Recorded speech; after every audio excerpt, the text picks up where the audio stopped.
Biz birinchi shartga tayyormiz do'stlar. Bilasizlar, o'tgan safar video qo'ygandik. 3 ta shart bajaramiz, keyin boshqa davlatga yo'l olamiz, bajara olsak degandik.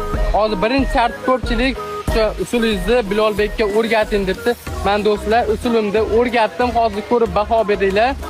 Yana kimdir qanaqa ikkita shart qoldi, qanaqadir qiziq shartlar bo'lsa, variantni qoldiraman, komment yozib ketinglar. Shu videoning kommentiga yana ikkita shart qoldi. Qachonki ikkita shartni ham bajara olsak, keyin biz Hindistonga yo'l olamiz. Do'stlar, bilasizlar, kuniga 22 ta odamga obuna bo'lyapman. Mana har kuni do'stlar, sizlar ham bosib qo'ysalaring, tezroq biz Hindistonga yo'l olamiz. Do'stlar, ko'ringlar bir talantini. Ketdi.